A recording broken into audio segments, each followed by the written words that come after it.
against the Texans for a full-on half. Hey, we got football back tomorrow.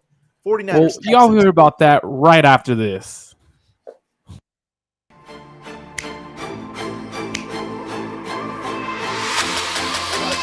Let's go get him. Let's go get him today, man. Let's go. Hey, dominate on 3. 1, 2, 3. Dominate.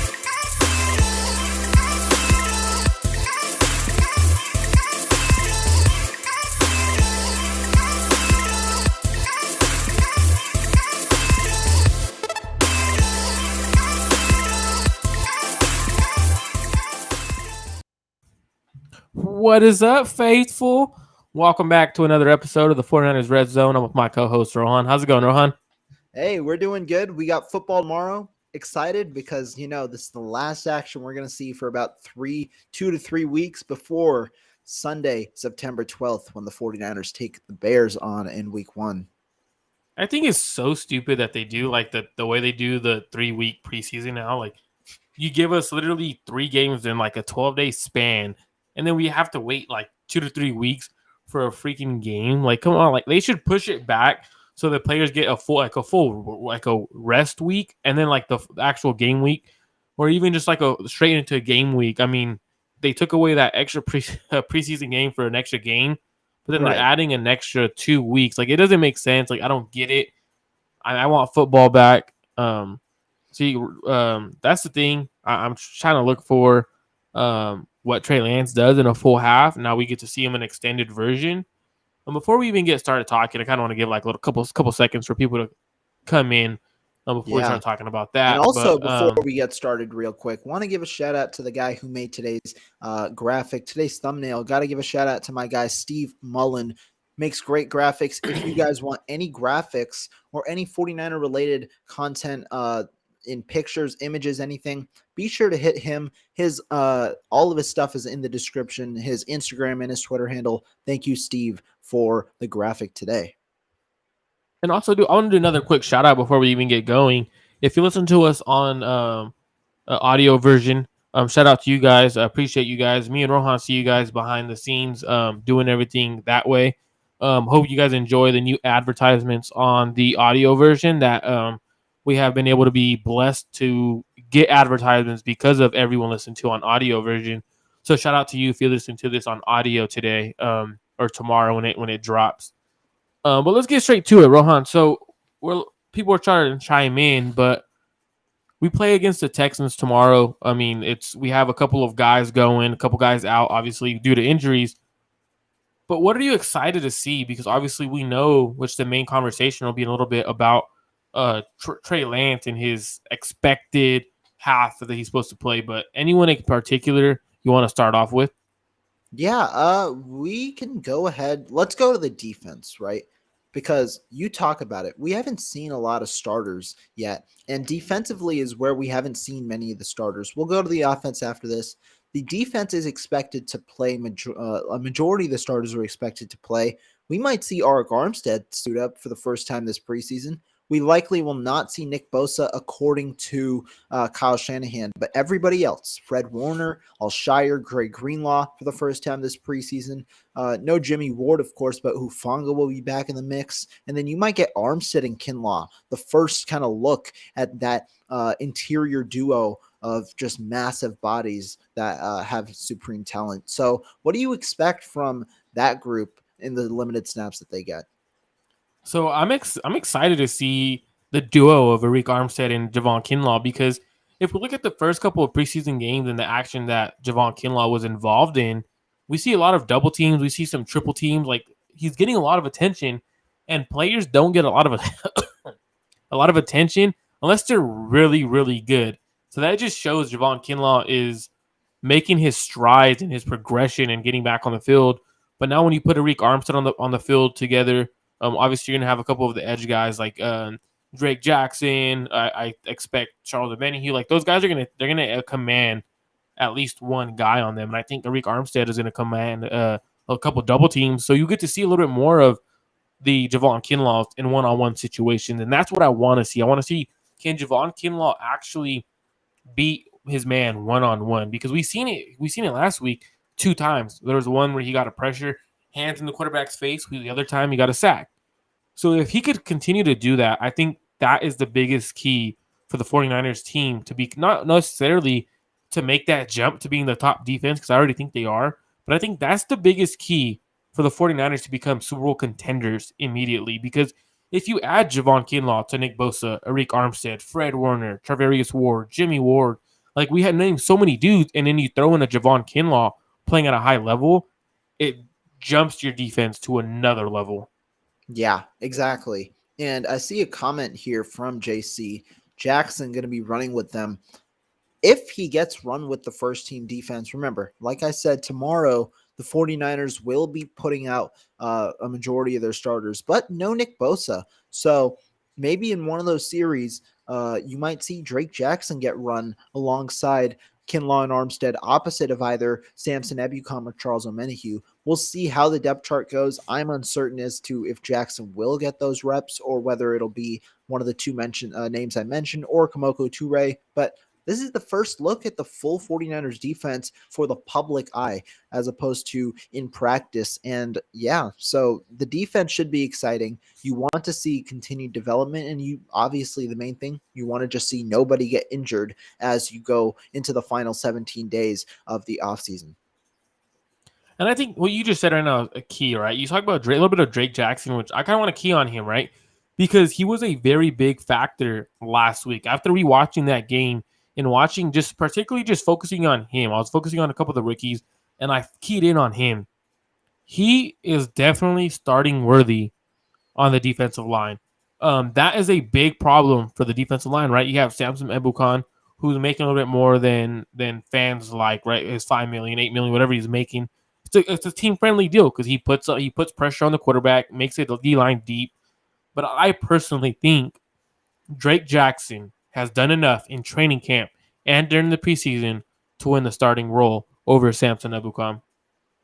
I think that that's interesting. I personally don't. I think Ebukam has a solid, firm look on at least to start the season. I think Ebukam is your starter. Nothing has shown me otherwise in preseason. He's gotten all the first team reps in training camp, opposite of Nick Bosa when he's been out there. He's been healthy. He's looked good, and he's also a very capable run defender, which is the underrated aspect of Ebukam's game. It's one of his stronger parts of his game. And I think that while Jackson is certainly a talented player, should not have been a second round pick, should not have been there at 61. I think Ebukam right now is just more refined overall, and that's why I'd probably start Ebukam if you're looking to start the four best players. However, remember, for the 49ers, it doesn't matter who starts because, first of all, that's referring specifically to base packages, but also all these players sprinkle in, and I think Drake Jackson, despite being probably lower on the depth chart, will get a good amount of reps as a pass rusher, especially. No, I agree. I mean, when we talk about starters on the D line, we could talk about guys who are getting a lot of reps. Technically could be a starter, right? But when I see Drake Jackson, what I did notice about him is in the run game. My Jesus Christ! I just had dinner and I had like garlic, and I could taste the garlic, and like it's making me cough. But when we talk about Drake Jackson, watching him defend the run and set the edge, I thought he did a phenomenal job. And then right after hearing that, we hear, I believe it was D'Amico Ryans and Chris Casaret talk about how he set the edge. And he said, well, you got to be able to set the edge and defend the run to get the opportunity to rush the passer. You earn that opportunity. You earn that privilege. So I thought he absolutely did so. And when we're talking about a young player, right, he might not start week one. I believe he should. But I give it about 4 weeks into the season when he has about 3 sacks in 4 weeks. And then they're like, this guy's too good to not be starting. And he gets himself into that starting role. I think Drake Jackson was a home run pick for the 49ers opposite of Nick Bosa. That pairing for the next couple of years, hopefully for the next 10 years, is going to be very, very deadly. Yeah. And the one part you said, it's for the future. And it's great because you have a guy who can contribute now and in the future. And really, I think when you look at it from a broader landscape, it's a testament to how the 49ers have drafted over the last 2 years. They didn't have a first-round pick this year, and yet you're hearing buzz from Drake Jackson, their top pick, second round. You're hearing buzz from their third-round pick, Danny Gray. You're hearing buzz from another starter in Spencer Burford. You're hearing buzz from a starter in Samuel Womack. Those are four picks that I just named. TDP is obviously still in the mix. I'm not forgetting about him. And then the other names, Nick Zakel, he's struggling a little bit. We'll see if he makes the 53 or not. But Jason Poe, he's a guy who's pushing first team reps with Aaron Banks right now. He seems like another diamond in the rough. And then Brock Purdy has done fairly good in the preseason. For a team without a first round pick, it seems like this team drafted very well this year. Yeah, even when you consider, right, because you're talking about a couple of undrafted free agents. You talked about Poe, Mason in there, everything. Like, we could throw him in there. So when we're throwing these guys in there, what happens a lot of times, and I think fans of an entire fan base should include undrafted free agents in the draft class. Because at the end of the day, if these guys make your roster, or for example, if Jordan Mason makes the roster over Sermon, right, it doesn't matter. The 49ers found a guy undrafted and he became a player that could start. Whether you draft a guy in the first round, whether you get a guy undrafted, if you get those guys in your building, I believe that is a successful draft class. At the end of the day, it doesn't matter if they go drafted in the first, undrafted. If you get them in your building, that is very important, right? And I think a lot of times fan bases, and not just necessarily the 49ers, I think we're talking about every fan base.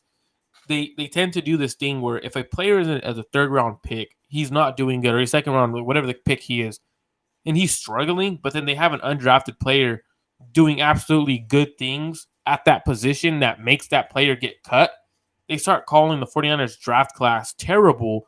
But the thing is, how do you get a player in that same draft class that replaces them, right? So I think that's a big thing for the 49ers on how they go about undrafted free agents, right? They find undrafted free agents that eventually kind of outbeat the guys they draft. We could look at Daniel over the last couple of years, just naming a couple guys on the top of my head. Emmanuel Mosley, You Daniel can just name the entire running back room. Jeff Wilson Jr., right? Hasty, Wilson Jr. Hasty, yeah, Mostert. Like we could.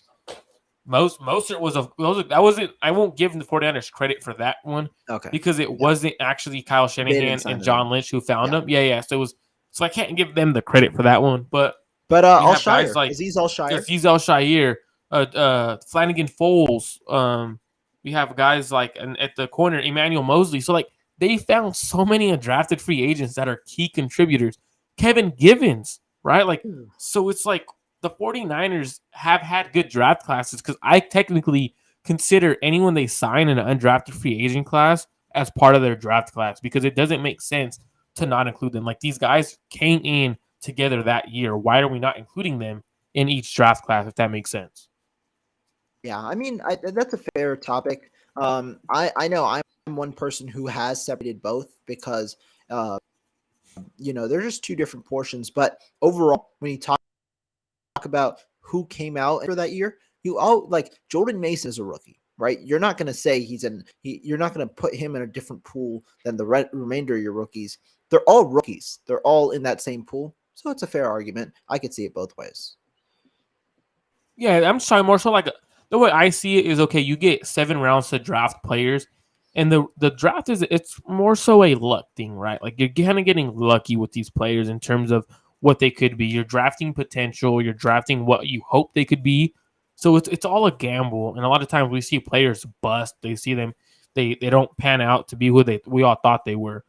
But what I'm kind of going for with this is to talk a little bit about these young rookies, right? I want to talk about some of these rookies in the draft class and some of the undrafted free agents on what we expect on if they could potentially put their name in the hat for the 53-man, even though we're not talking about 53-man right now.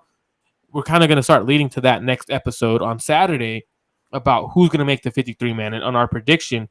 So I want to talk about a couple of the rookies that are kind of on the bubble, right? Not necessarily bubble, but like in the bubble to either compete for starting jobs or for the roster. What do you expect from Jason Poe now that he's splitting reps with Aaron Banks?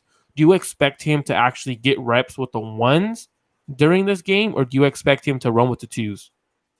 I expect him to run with the twos. I understand he's been running with the ones this last week, and this last week in the last 2 practices, he's been running with the ones, but I think he will run with the twos. He might see a series with the ones, but I think it's in the 49ers' best interests to play Aaron Banks throughout the entirety with the ones. Get him the most reps with Trent Williams as possible. Get him the most reps with Brendel. Get him familiar with his offensive line rather than rotating. I've talked and vocalized my displeasure about the 49ers rotating in the same on the same day, Jake Brendel and Daniel Brunskill. I don't think it's been beneficial for them to do so with Poe right now this late into the preseason. However, I'll say it. Jason Poe is making the 53-man roster. This was the topic that me and Absolutely. Marco had floated maybe a month ago, and we have talked extensively about this a while back off camera. But Jason Poe, he's a lock now to make the roster in a way because the 49ers, I believe Kyle Shanahan did say, be it on KMBR or the press conference, he did say that they were looking to carry 9 offensive linemen this year, and Poe is that 9th guy. With that said, I can say my 9 right now, even though the depth chart will be later. I think the 9 is fairly clear. And the reason that they should carry 9 this year is because they have a ton of injured players. McGlinchey is injured. His week 1 status is in question, in my opinion. Jalen Moore is currently injured. Brunskill is currently injured. That's 3 of your 9 offensive linemen injured. So essentially, you kind of have 6 healthy bodies right now. And Colton McKivitz is one of those guys. And then Jason Poe is the other one of those guys. So I'm gonna take a guess at your top offensive lineman. Go for it. So you definitely have Justin School. You definitely have Alfredo Gutierrez. You definitely have Keaton Sutherland. He's trying to do something. He's trying to bait us. He's trying to bait me into saying something. No, I'm just kidding. But I'm going to take a guess at your guys, right? So you definitely have Jake Brendel. You definitely have Colton McKivitz, Spencer Burford, Daniel Brunskill, Aaron Banks. And then going to like the key guys, you have Williams and McGlinchey. William 7. McGlinchey, that's 7. I was gonna And Jalen Moore and for then me is 8, and then 8, Poe is and then 9. Jason Poe 9. Yeah, those are the guys I would have ended up listing, but I was kind of going off the top of my head without having a list in front of me. But those 9 guys are absolutely making the roster. I think there's no question about those 9 guys. I think that's the only position group that I could 100% say with 100% certainty these are the guys that will make the roster. Like that's the only group that we could look at. Honestly, what player can we argue for to make the roster on the offensive line?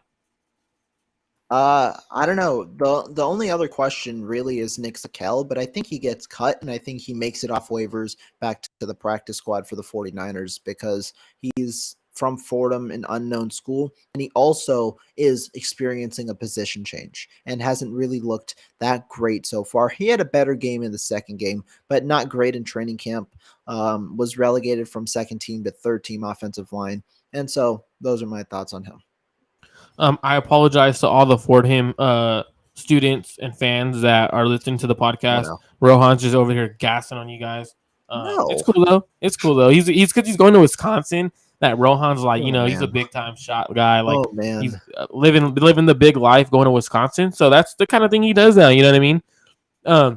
But for the offensive line, right? So we just talked about, Jesus Christ, Jason Poe getting reps with the ones, right? So there's no possibility of you seeing him get reps with the ones because you think Aaron Banks is the guy. Like looking at the roster, right? We'll is see, Aaron Banks the starting guard to you, or is he like struggling? I think it's interesting because I think Poe honestly suits better future long-term wise as the starting center for the 49ers. He is a well-known center. He played center at Mercer. That's his position. And I personally have floated this on the timeline, 2 days ago maybe? I think Poe is being played at left guard this entire offseason and right guard at times as well earlier on because the 49ers want to test the versatility and see if they have an extra guard on the roster. There are so many offensive linemen that are versatile on this roster. It seems like something the 49ers like. Players that can play multiple positions on the offensive line. And Poe has responded well after a slow start, responded well on that offensive line at the guard spot. And so there's confidence that he can play that position. But I think they also have confidence in him relegating back to his normal position. Again, The one question is, you got to develop a rapport with your quarterback. That hasn't been seen yet because he hasn't gotten the reps to do so. But overall, I think Poe long term is a center for the 49ers, and I think he could be the starting center for years to come.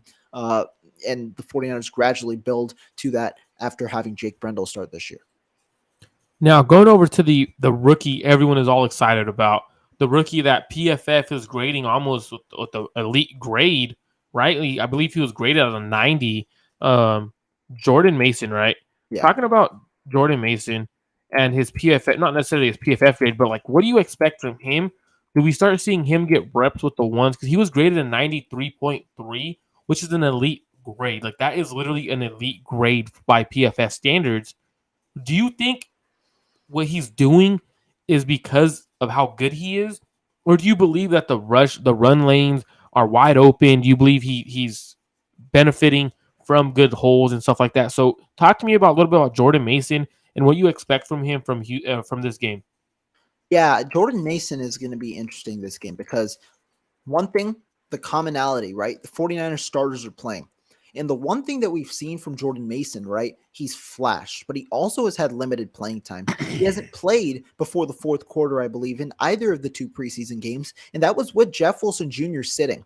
The 49ers now have 5 running backs that are probably going to play in this game, barring Trey Sermon being healthy. And I think that Jordan Mason is going to play, and I think he's going to continue his success. But I don't think he's going to have the amount of reps that he's had in the other games necessarily. I'll say I don't think he's going to have extended reps because Jeff Wilson Jr. returns after that. Trey Sermon and TDP will probably get the second team reps, and then Jordan Mason sprinkles in with the second and third team. So do you think Jordan Mason deserves to get more reps with the 2s and 1s? Like, we at some point you have to evaluate these guys, right? Because a lot of times we see people talking about Jordan Mason and how great he looks, but then I don't see anyone talking about him going up against the number 3 teams and sometimes it's number 4 guys on the field. So do you factor in that kind of stuff when watching Jordan Mason's tape? I think so. If we're being honest, I think he's one of the more pro running backs on the team. In general, I think he's more pro-ready maybe than both of the third-round running back choices so far, just because he has the decisiveness. He played in a scheme-friendly system at Georgia Tech compared to the 49ers system, and I think that he himself said it. He's not that one-cut system is natural to him. He said it in his press conference, and it's shown on film. He has the vision to take the lanes. When the holes are huge, he doesn't miss. He doesn't whiff on those holes, which isn't something we can necessarily say about the other 2 running backs, although the opportunities might not have always been there. I think right now Jordan Mason is one of the better running backs in general. Whereas does he make the roster? That's a tough decision because of how unique this running back room is and how complicated it is, not only based on talent but based on potential, money, draft status, and all that kind of stuff.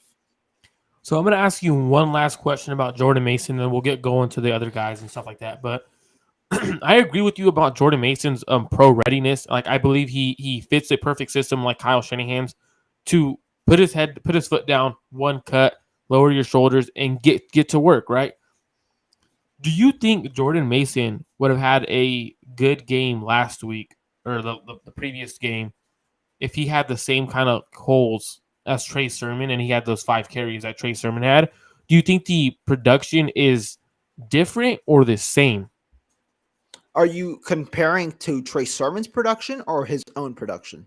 So what I'm trying to say is let's say Jordan Mason was Trey Sermon on those 5 reps, right? Yeah. Do you think Jordan Mason gets more yards on those 5 reps that Trey Sermon got? I do. And the reason being, however, let me caveat with this. I don't think it would be 10 more yards in total because the holds were minimal, if not non-existent.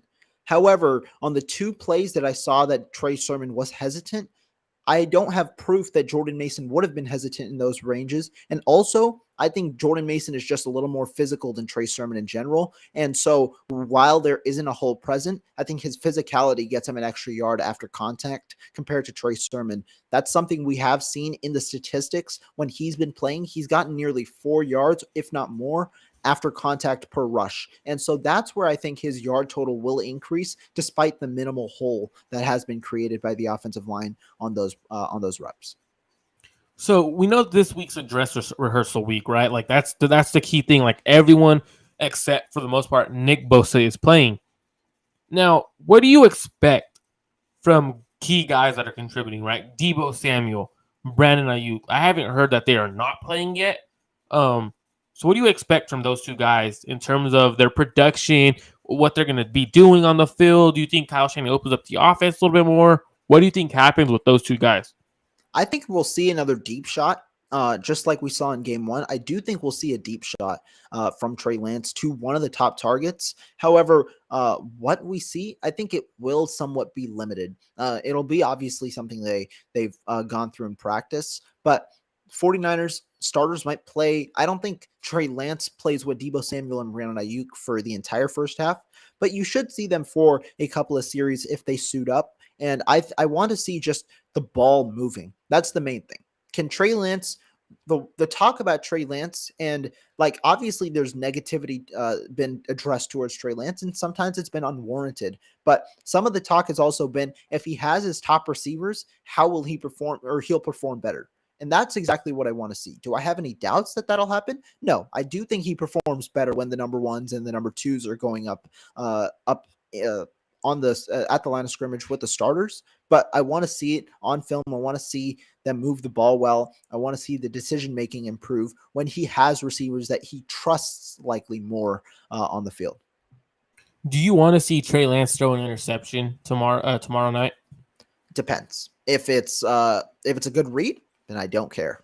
I do not care. So I've had this conversation with a couple of my buddies, and so they were like, well, we kind of want to see him throw an interception just to see how he bounces back, right? Like throw an interception early, have it not be his fault, whatever, like a drop pass, intercepted, whatever, and to see how he bounces back. But then at the same time, I'm like, okay, I know how he's gonna bounce back. I've seen him bounce back. I've seen him bounce back and bounce back in practice. But I'm not trying to see him throw an interception and then go to the timeline and see all this.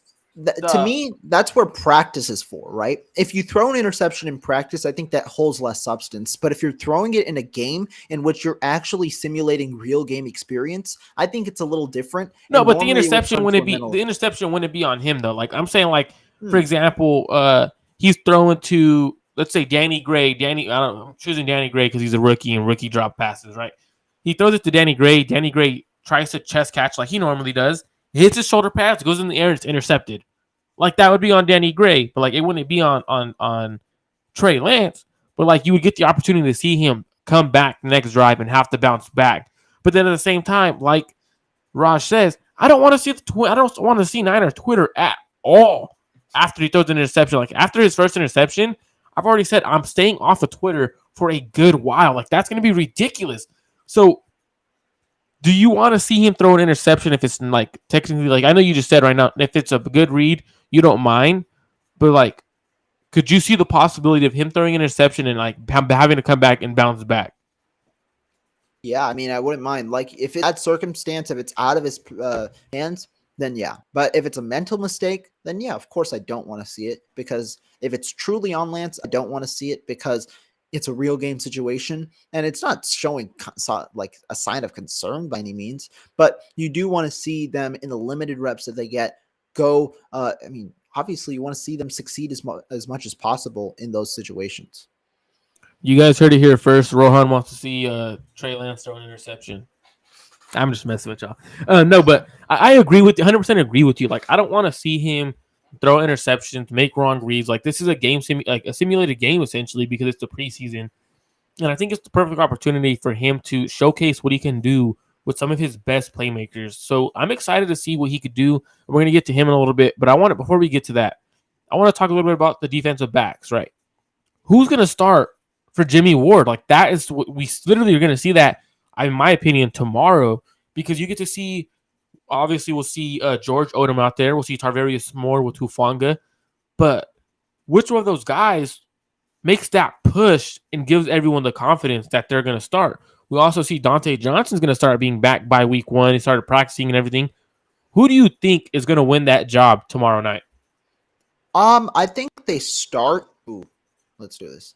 I think they start with Talanoa Hufanga as one of the starters, and I think they start with probably. I'd assume it'd probably be George Odom based on the week that he's had, but I would not at all be surprised if it's Tarvarius Moore. The one thing I want to talk about with these safeties is even if one of Moore or Odom wins the job over the other, I still think if Ward is out week 1 and Dante Johnson isn't in the fold, both of them are going to play a significant amount because they're there for different packages. You know, and the 49ers will likely debut different defensive looks and try and see what these guys are capable of in their different defensive looks. So I do think that both will play.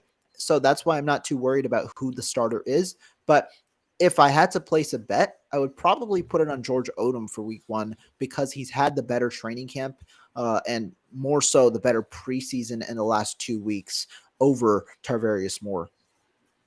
So I absolutely agree with you because those two guys have different kind of play styles, right? Like George Odom is more of a safe, I'm not going to try to get beat, versus Tarvarius Moore is one of those guys where he might try to jump a route. He has more speed. He has more range than Odom. But they do completely different style. They're completely two different style of players. But so I do agree with you. They're going to be both on the field week 1, no matter what. They're going to be splitting reps. I really want Tarvarius Moore to win the job. And I know Tom just said right now, Tarvarius Moore sucks. So I'm going to explain why I want him to be able to play and start week 1. Because if you have Tarvarius Moore starting week 1, it allows you to do so much more in coverage. Because in my opinion, when Odom's out there, I think you personally have to be in more of a zone, either a cover 3 look, cover 2 look. You gotta. It's honestly, I don't feel comfortable him going cover 1 with George Odom out there. I do not feel comfortable at all. And it's only because of I don't feel comfortable with Tarvarius Moore in that situation, but I feel more comfortable with Tarvarius Moore than Odom because of the speed factor and the range factor. I mean, I understand the Tarvarius Moore sucks opinion because of week 1, him getting burnt. That was not his fault. We went over that after week 1. But I thought last week, I went back and I watched Tarvarius Moore. I thought last week he played a really good game. So I want to see him get more run with the ones and allow him to win that job. Yeah. I mean, I feel the same in that schematically, it might be a little easier to combat if you have Tarvarius Moore and his speed because he plays cover 1. And that's where I talked about, I think both of them will see playing time regardless because of the different looks in general. And I think that, Moore obviously with his speed will be more accustomed to cover 1, which will allow the 49ers to play man coverage with Charvarius Ward and Emmanuel Mosley, their strong suits and where they have flourished this camp. And also if you have cover 2 looks even out there, you might have George Odom get out there as well. I'm interested to see, though. Will we have 3 safety sets with this 3 group of safeties out there? That's the one thing to see because we've all talked about Jimmy Ward in 3 safety sets. Are the 49ers going to debut it now or are they going to wait for Jimmy Ward to come back?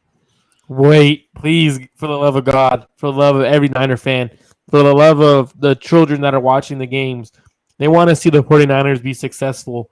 Please do not put that 3 safety thing on the field without Jimmy Ward.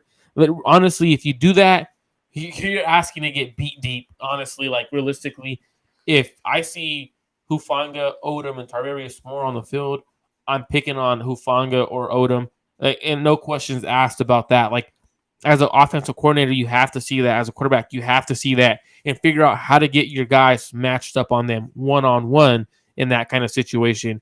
But you're literally asking your safeties to fail. Like put your guys in good situations to succeed. That is definitely not a good successful package. Now going over to a very, very key part, and I'm kind of trying to go. What I'm trying to do, just so like we're kind of aware, for people like listening, is I'm trying to go in a order of importance. So like guys, I think that it's important for them to have a good game and stuff like that. But Colton McKivitz, right? He's the new starting right tackle until further notice. Like, Right. I really don't think McGlinchey is going to be ready week 1. I don't think he's going to be. I don't either And because and he I got think the the PRP injection. Yeah. the 49ers should definitely say, you know what? Hey, we're going to sit you until week 5 until you're really healthy.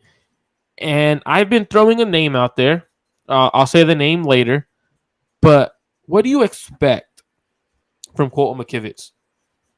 I don't know. I really, if we're being totally honest, I have minimal expectations for Colton McKivitz because we haven't seen very good play out of that right tackle position so far, and I don't know if that's going to change. However, I will say this: Colton McKivitz, when you talk about him this training camp, I feel like he has looked more comfortable on the right side than the left side. He started camp at left tackle and then moved to right tackle midway through, and he has stuck at the position since after playing on the left side in the early part of his career, both at left tackle last year in place of Trent Williams on a couple of games. And so to me, I think that Colton McKivitz, I think the 49ers can make it work is what I'll say because track record shows. I think he's better than Tom Compton. I'll say that. I think he's better than Tom Compton overall based on what I've seen this training camp.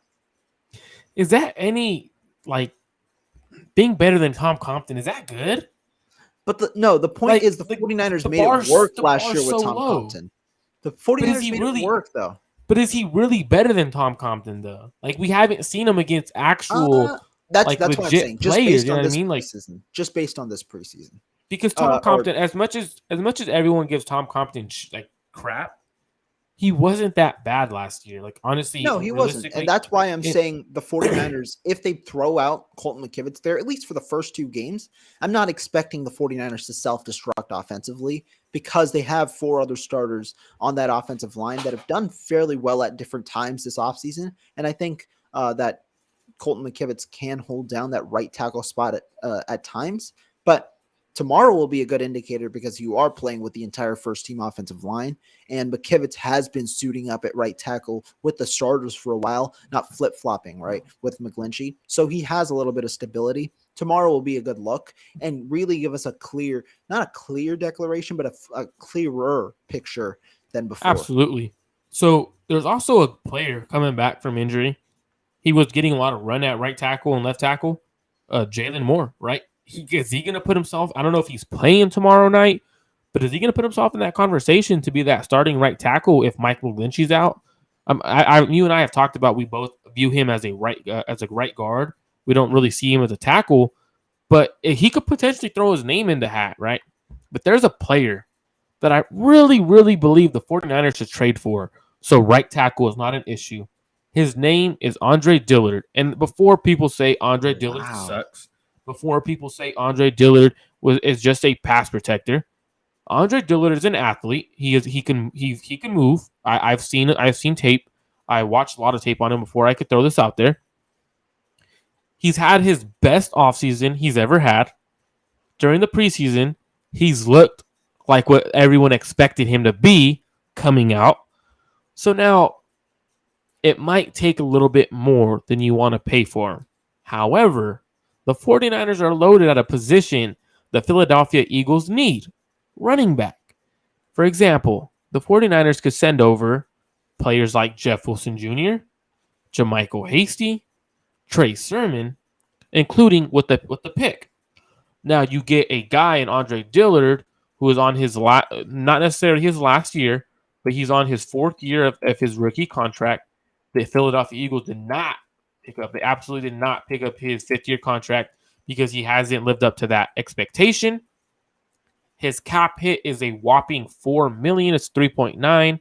So you're only paying $4 million for a right tackle. Now you could extend him because if he's already having a good offseason, he's doing that. You could extend him for a couple years, maybe 2-3 years. Remember, they did this with a guy in Lincoln Tomlinson who became a Pro Bowler. You extend him early. You get him on a cheap deal. Now he's your right tackle for the next couple years, right? Would you make that trade, Rohan, for Andre Dillard? I wouldn't. I'll be honest. I would not. You wouldn't? No, I wouldn't. And I'll say why. Like I said earlier. Because of Jimmy Garoppolo's contract? No. But the 49ers have made it work with different right tackles. And I still have confidence that when Mike McGlinchey returns, if he is 100%, that he should be that guy. And if He's he getting doesn't, paid. If he doesn't, then you have your right tackles right now. And like you have a ton of depth. While it might not be like elite level depth, I just don't think that there is a significant upgrade in Andre Dillard compared to what we have right now. That there's way better. He's No. better than them in pass protection, man. Listen to the last part.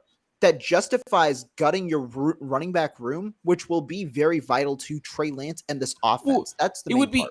You wouldn't really be gutting them because you're trading away the guy you're potentially going to cut, right? Like Andre Dillard you said 3 names in there, or are you saying trade only one? No, I'm saying only one of them. I'm not. No, definitely you're not trading away. Okay. 100%. You wouldn't trade away all 3. I was just throwing like those names. Like you could package together like a pick with Jeff Wilson Jr., a pick with Mason, a pick not Mason, but like a pick with that makes like, a lot players. more sense. No, a 3-to-1.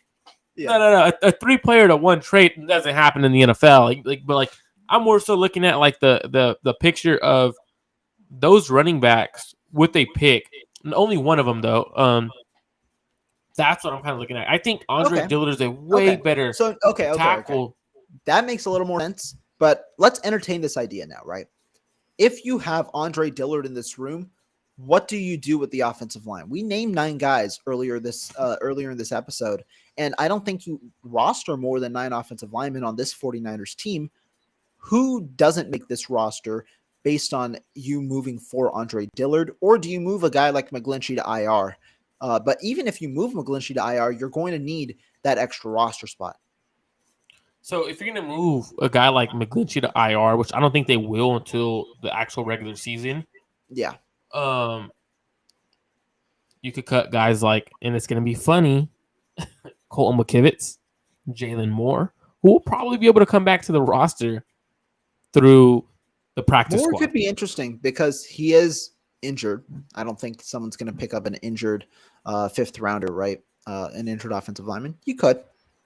And if it's only one and it's the guy that you declare that's not going to make your roster, then I wouldn't mind the move, right? Because you're adding another body who will be better than a guy than probably guys that you have right now. Like I'm saying, as those backup offensive linemen. I'm not talking McKivitz. I'm talking like Jordan Mills, who had an all right game. But if you have a guy who can match his skill while also being a little better of a scheme fit, like Dillard probably will be, you talk about Jordan Mills. I'm talking about Sam Schluter. I'm talking about definitely Justin Skule. Upgrade over those guys. I wouldn't mind the move if you're moving the one guy that you likely won't make this roster. And like when I look at Andre Dillard, the reason why I threw Andre Dillard's name out there is because he's a former 1st-round pick that hasn't lived up to expectations. He's been a potential cut candidate for the Philadelphia Eagles throughout training camp, before even training camp even started. But he's put his name up in that roster to compete for spots. I mean, when you have Lane Johnson, you have Jordan Mailata there, he's not going to be their starting tackles anytime soon. He's probably going to walk, which then eventually could give you the opportunity to sign him next year. But this is a year, and it's a critical year for the 49ers and Trey Lance. Why not get him a better right tackle? And I think they might even try to upgrade at that position when cuts happen. I think there's going to be a couple surprise cuts in terms of a couple of veterans, which they could eventually try to sign, and then you could eventually cut and stash or whatever.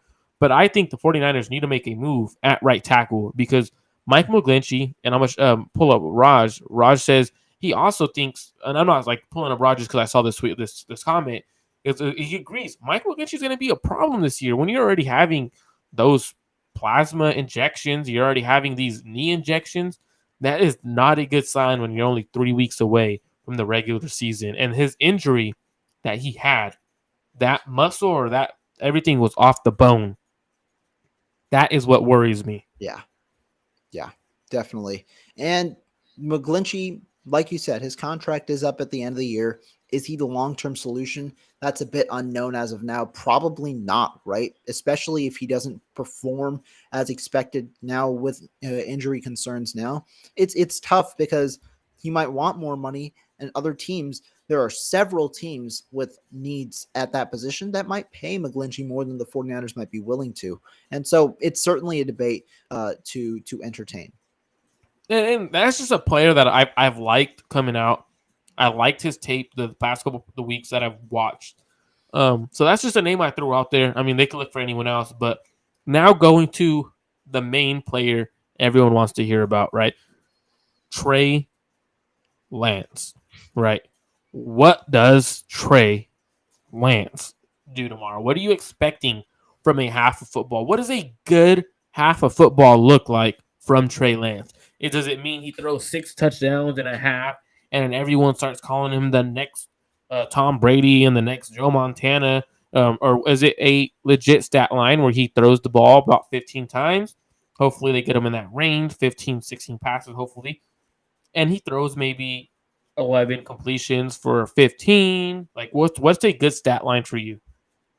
I think that a good stat line would be like the yards are tough, right? Because you don't know exactly how many passes he'll pass for. But I'd say if we're talking averages, I want a completion percentage in the range of 65 to 70%. And I want a yards per attempt eclipsing about 7.5. That's where I'd say that's what I'd be good. Maybe even in the 7 to 8 range, somewhere around there. Those are the two kind of stats that I'm looking for, as well as I know we talked about the turnover part before. I do want to see 0 turnovers, at least 0 in his fault, but overall 0 turnovers because that would mean the offense is moving well in general.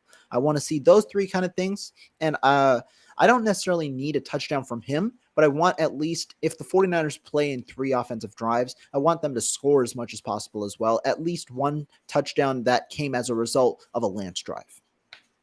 So I'm gonna agree with you in terms of I don't necessarily want to see Trey Lance go buck wild, go crazy, and have this major stat line where he is perfect, right? I want to see him. For me, his completion percentage could be around 60. I'm expecting it to be within the 60 to 65 range the first couple of weeks of the season until he gets on a groove, and then I expect 65 and higher. That's what I expect. Mm-hmm. Now, I hope he has about 60 to 65 completion percentage. I hope he's driving the ball. I don't want to see, because we're 49er fans are used to the ball floating and stuff like that. I want to see in which I know the ball will be driven and he'll drive on some of these routes. But what I really want to see is him have a control of the entire offense and not necessarily just be, because if we look at his game against Green Bay, he had that big shot. But outside of that, we didn't get to really see the 49ers offense be under control, slowly moving down the field. I want to see a long drive put together, slowly, efficient, and that's what I want to see. If they have 3 drives, I want to see at least 2 of those drives result in points, whether that's a touchdown or a field goal. I want to see the ball moving and putting points on the board. That is the key. Hopefully, it's a touchdown. Hopefully, there are 2 touchdowns, but I want to see at least a touchdown and a field goal. That's what I want to see from Trey Lance. Yeah, I think that's a fair analysis. So another question, because Trey Lance, right, throughout training camp, his favorite target has been Brandon Ayuk. Do you expect him to lean on Brandon Ayuk when he finally has all his guys out there, or do you expect him to go towards Deebo Samuel and go towards the other guys on the roster? Like, what do you expect from Trey Lance? Because from what I've seen from Trey Lance, I really feel like he is a guy that goes where the defense tells him to go. He reads the defense and goes there, and it just happens to be that Brandon Ayuk was that guy this offseason. I think that's a fair analysis. When you look back at the Texans game last year, you saw his throwing chart. It was to all facets of the field. And normally those routes aren't run by one person because they're spreading apart to several different places on the field, which shows that, like you said, he can throw to a spot. It doesn't have to necessarily be a safety blanket type of receiver. And so in the regular season, you might expect Trey Lance to spread the ball out a little more rather than target one specific receiver. But as for who could be the safety blanket, I'd look towards Ayuk or I'd look towards Kittle, because Kittle has gotten a good amount of targets in camp. Ayuk is as well. And while Deebo Samuel obviously is incorporating himself into the offense after missing that first week or first couple of practices, I think that all 3 should feature pretty highly in the offense. Deebo Samuel, I think, had his first big catch of training camp just a couple of days ago. I think it was yesterday's practice where he caught a 30-yard pass. from Trey Lance up the right seam. And so you might see more deeper connections towards Deebo Samuel, whereas more of the underrated underneath stuff could be to George Kittle. And then Brandon Ayuk features in as well. But overall, I do think that all three receivers will see a good amount of volume. But that speaks to how Trey Lance doesn't necessarily have to pinpoint one receiver because his game has shown that he can target several other players on the field. Now, what do you think a bad game from Trey Lance is? Like, obviously, I don't want to talk bad, but we have to obviously you have to have that expectation. There's a possibility he has a bad game. Like, so what is considered a bad game from your standpoint? Is it more so where he's not getting through reads, he's just bailing out of the pocket, taking off running, and he's missing throws high and wide? Like, we've seen that right in camp that he's missing high and wide. Now, is that a bad game from Trey? Let's say Trey Lance has a 60% completion percentage, but he's missing a lot of his throws high and wide, and he's not able to stay in the pocket and be able to get through his reads. Is that a bad game, or do you think a bad game is him throwing an interception, him missing these kind of reads? Like, what is a bad game in your eyes? I think it's the first thing, because to me, a bad game from Trey Lance indicates that he's continuously doing the same mistakes over that he's taken from training camp. When you talk about maybe tucking and running more than you expect, I'm personally not worried about that because I've seen Trey Lance step up in the pocket and make different throws in training camp and in the preseason as well. So I'm not as worried about that if he does that. However, the two places that I personally saw with my own eyes that Trey Lance missed were the throws where he occasionally sailed balls high and sailed balls wide. And so if those are the recurring mistakes and they happen on more than just one throw that you can judge, I think that is where you can maybe consider being bad. And so, yeah, a 50 or 60% completion percentage, let's say it's 12 of 20, but 6 of those incompletions are missing high or missing wide. I think that you could definitely feature that as a part of it. Again, if he throws an interception, it might not be his fault. So I'm not going to go towards that standpoint. I think instead the former standpoint that you mentioned about him doing those mistakes that we've seen in training camp and heard about in training camp, I think that would be considered the bad game. So now I kind of want to go a little bit back to a couple of the guys that have been announced as starters, right? So we heard Jeff Wilson Jr. is going to be starting. Does that make him a lock on this roster, or does that make him a guy that you're like, okay, well, I mean, we kind of have to see, in order to evaluate all the running backs, we have to see him with the starters in order to allow us to make a cut. Is this him battling for a job, or is this showing that he is a lock to make the roster? I think this is more so showing the 49ers' confidence in him. I think that the 49ers and Kyle Shanahan specifically think fairly highly of Jeff Wilson Jr. You heard in the press conference today about him talking, or it was yesterday, I think, about him talking about Jeff Wilson Jr. Now you hear that he's expected to start. And this, in a way, has been the theme in training camp. So it's not necessarily surprising to me. When Elijah Mitchell has been out, the two running backs that have seen the most action have been Trey Sermon and Jeff Wilson Jr. So him starting, I think it might show more so. I don't know if it shows enough about him, but maybe a decrease in confidence from Trey Sermon, if anything. But I'm not taking too much out of it. I still think the running back room, I honestly don't know if there's a single lock outside of Elijah Mitchell at the moment. And as I know it's funny to say, I think Tyrion Davis-Price might be in that fold because he's the 3rd round pick this year. But apart from that, I honestly don't think those last two spots have a lock considered. Whereas earlier in the offseason, I had alluded to 3 locks, with Trey Sermon being the 3rd. I think there are 2 locks on this roster right now, with TDP probably being that 2nd lock given his draft status this year. And the other 2 spots are up for grabs still. What are the possibilities? Because I've been thinking about, all right, because like the running back is the room, in my opinion, that's the most crowded in terms of good players that you don't want to cut, right? What's the possibility of, I'm going to give you 2 possibilities, 2 questions kind of, that Jeff Wilson Jr. is traded, and this is a way for the 49ers to showcase Jeff Wilson Jr. with the first team, and 2, that the 49ers, because this is a question that you brought to me, I answered, you didn't really kind of like reply in the text, I wanted to hear it now, that the 49ers keep 5 running backs plus Kyle Juszczyk, so 6 in total. So repeat the first part of your question. Is this a way? Could this possibly be a way for the 49ers that they're showcasing Jeff Wilson Jr. in terms of like, hey, NFL, this is a running back that you guys on your team. Look what he's doing with our first team offense. Well, my starting running back is out. I don't know. I think it's tough because if 49ers were planning to showcase Jeff Wilson Jr., I feel like they would have done so in the first two games.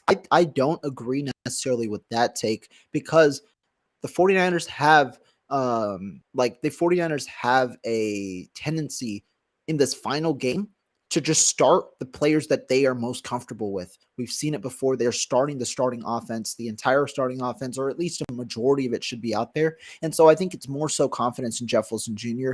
than trying to showcase him to other teams. And while I could understand the takeness in a way, I don't know if that's the realistic take because he didn't play last week or in the first week either. And so that part about that. But do I think the 49ers carry 5 running backs? I think there's like a 15% chance of it. So what I mean is there's a slight chance, but I think it should. I don't think that that's going to happen. And I also think that it wouldn't be the best roster building, even though you have good candidates there. Because while the 49ers utilize running backs, there just isn't much space. You cutting a guy like that might mean you carry an extra or one less defensive lineman, maybe one less tight end, maybe one less receiver. And if you're already carrying 9 offensive linemen, that's one extra compared to last year. You're already losing one roster spot elsewhere on a severely loaded roster in terms of depth. So I'm already expecting the 49ers to only carry 5 receivers. I don't think they drop down to that. So where are they going to use that other spot? And so to me, I don't know. I can say I can envision it, but I'd say it's a very low probability just because they have depth elsewhere, and it's not necessarily realistic to do so when one of those guys could clear waivers and come back to them, presumably JaMychal Hasty. I'm muted. Yeah, there we go. I'm muted. There we go. Uh-huh. So that's a great way for the 49ers to actually take advantage of that roster spot, right? You keep 5 receivers, you keep an extra running back. The 49ers are probably going to be, in my opinion, top 3 in terms of rush attempts this year, right? With a young quarterback in Trey Lance, the way you help that quarterback is you run the ball, you run the ball, you run the ball, and you run the ball some more. That's just how it works. Like that's what you do when you have young quarterbacks. And I think when you have that many when you have a young quarterback like that, and then you have running backs who tend to be injured. We could talk about Elijah Mitchell's injury history. We could talk about Jeff Wilson's injury history. Trey Sermon has had some injuries in the past. We could talk about even JaMychal Hasty having some injuries in the past. He had a couple soft tissue injuries plus fumble issues. It kind of makes sense to keep 5 running backs on the roster in terms of if these guys go down, we still got to be a heavy rush attack. We can't put all the weight on Trey Lance's shoulders. So if you do keep a running back, you do keep 5. I think you have to cut a defensive lineman then. If that's the case, you probably cut down to 10. But if you have the 5 receivers, right? I don't think because like obviously like you could look at the receiver room that roster spot go into an offensive lineman, like, but I do believe you could also keep a little bit less in the defensive back room, if that makes sense, because you have guys, because you have a couple guys who are interchangeable. So like Demo could be your backup nickel. It could also be your backup corner, right? Like he could be that guy. Okay. So like you have like you have young guys that could play that position in the backfield corner and in the slot. So it's like you could make the exception that these guys are a little bit versatile, that you could keep less guys in the corner room and keep an extra running back. But at the same time, do you want a weak corner room if one of those guys goes down? Like there's a lot of things that we could talk about, but like we don't have enough time in terms of we could talk about this kind of stuff for hours and hours. For example, me and Rohan went out to eat last time I was in the Bay Area, and we literally sat there and talked football for 3 hours, not realizing how long we were talking for. We both thought we were talking for an hour. So that's something that like I just throw it out there just because. By the way, real quick, I don't know if you caught it earlier. I did. I just saw it. Tanner Hudson got signed by the Giants. Oh wow, that's interesting. I wanted to talk a little bit right before we get out of here by the tight ends. So obviously Tanner Hudson was waived and then he was released from the 49ers and he immediately signs with the Giants, right? That preseason game last week was definitely something that made him earn a roster spot. So I want to ask you, who's the tight end 3, right? Because we know Charlie Warner's tight end 2. Like, to me, I think Charlie Warner is a lock for tight end 2. Is the tight end 3 the guy you and I originally thought? You're talking about Tyler Kroft? Yeah. I think I tweeted earlier yesterday when Hudson was released that Tyler Kroft appears to be the favorite, and I'm just basing that off depth charts because I haven't seen Dwelly incorporated much with the first team offense, whereas I've seen Tyler Kroft play with the first team offense at times in training camp and during practices. So that's kind of my analysis on that. I personally still think it's a toss-up because the 49ers have familiarity with Dwelly.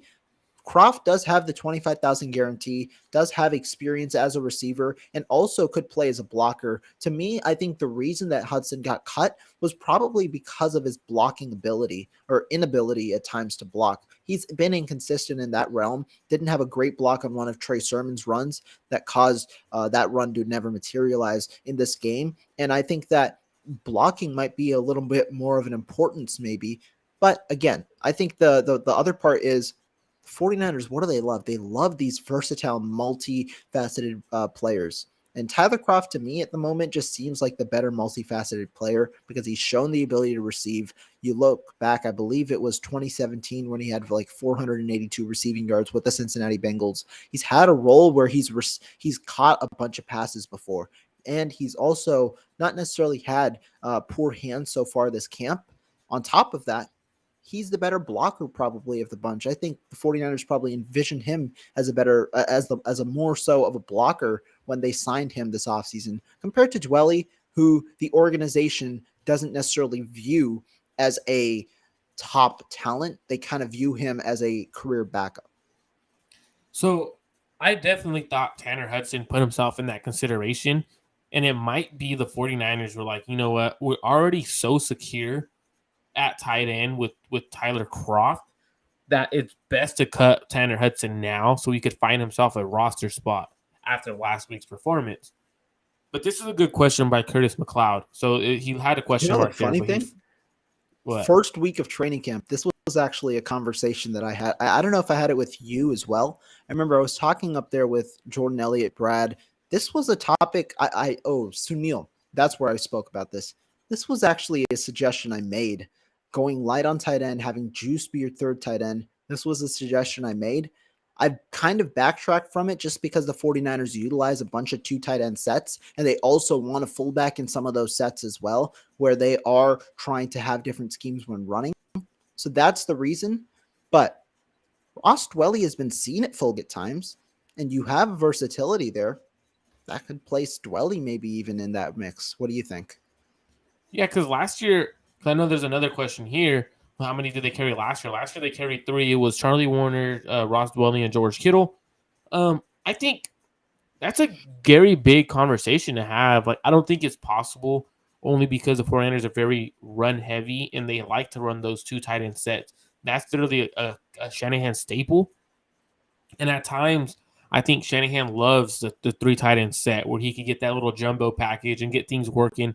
And with the run game this year, I think that you kind of need a third tight end. So I think it is Tyler Kroft.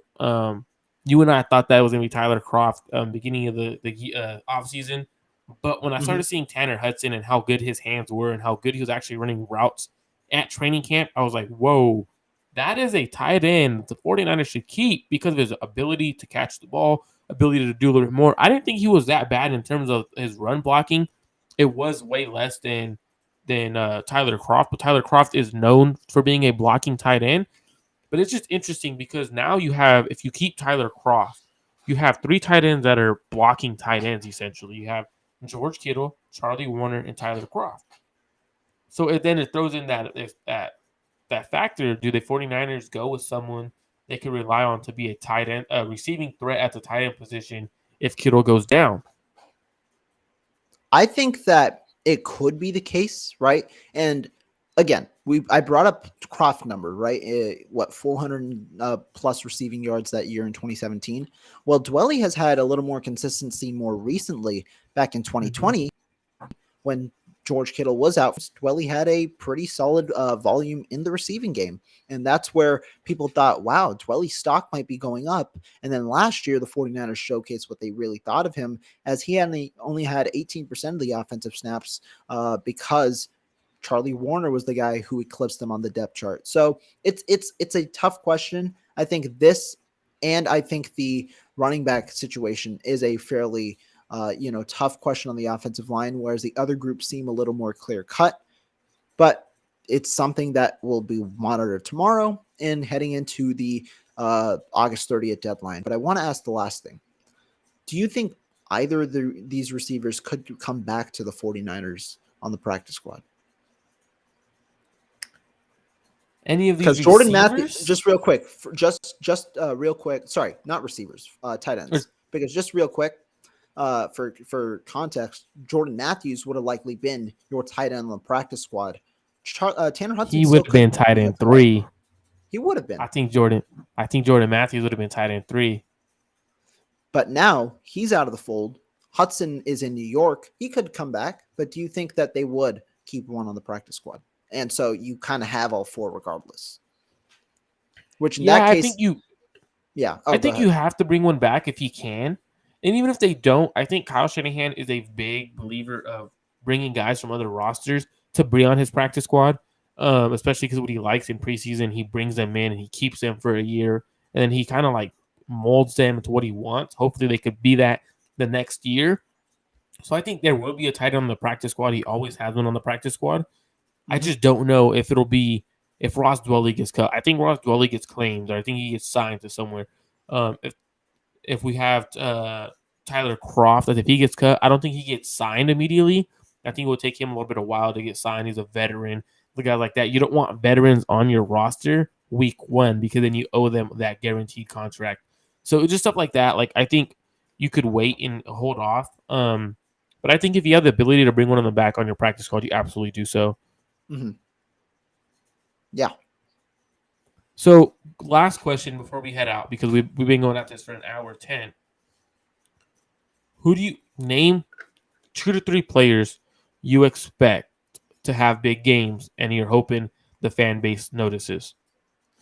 Ooh, okay. So again, tomorrow the starters play. And so the starters, with them getting snaps, you don't necessarily expect the backups to get as many snaps. And so guys that I want maybe to get some love, first off, I'll name a unlikely guy, Aaron Banks. He's struggled a little bit in the preseason, had a bit of a down game against the Vikings.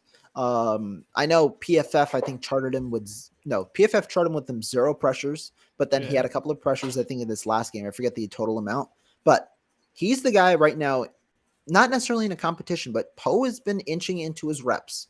It'd be nice to see Aaron Banks have a bounce-back game, solidify that position to the fan base, and get into week 1 as a starter with nothing, no weight on his shoulders, and him pretty much getting to play at the position that he was supposed to play at, opposite or right next to Trent Williams. That's the Trent Williams effect. When you have a all-pro, the best left tackle in the NFL next to you, your play goes up. It's going to show. Anyone else? Let's go with another player in the back end. We talked about the safety battle, right, between George Odom and Tarvarius Moore and how we might want one or the other. I want at least one of them to shine because I want their not necessarily to be a clear-cut starter, but I want, if it's George Odom, for him to be building off this week, right? And if it's Tarvarius Moore, for him to be building off the last game that he played. I want one of them to shine. Or if not, I want both of them to shine. I want at least there to be some more confidence in the safety room heading into week 1 and potentially even week 2 without Jimmy Ward. I think that might be an important battle as well. Okay, I'm going to go with a little bit of a different route. I think Trey Sermon has a pretty solid game. Okay. I think finally with the starting offensive line, he's going to get in there. He's going to have a couple of big holes. Kyle Shanahan's going to run him to Trent Williams' side. He's going to have a big hole. He's going to get 7 to 8 yards on that carry. And people were like, oh, maybe he actually is pretty decent, right? He's going to be with Trey Lance. He's going to be with the starting offensive line, and we're going to see that he's actually better than advertised because he had no run lanes, and the right tackles, the receiver, Raymond McLeod, and stuff like that didn't have their blocks as to get the edge. Another player I'm going to say has a pretty decent game that we all should be excited about. I'm going to go, hopefully he plays. Go for it. Jalen Moore. Hopefully he plays, but Jalen Moore. I don't think he'll play. But I don't think so either, but if he plays, I think he'll have a good game. And I think he'll put himself in that competition to start at right tackle. I think Cole McKivitz gets worked a few times. I hope not, but I think he's going to get worked a few times at right tackle. Right tackles tend to face the better edge rusher on teams. I don't think Houston Texans has any good edge rushers, really. John Grenard, he's fairly solid. I mean, he's solid. So, I mean, I guess if you put him up, I mean, I wouldn't put him over Trent Williams, so I'd put him on Colt McKivitz, and he's gonna work Colt McKivitz a few times. So those are the two guys I think are gonna have solid games. Jalen Moore if he plays, and Trey Sermon behind the starting offensive line. Okay, yeah, that's fair. So that's it today. Me and Rohan went an hour and 10. Thank you everyone for tuning in.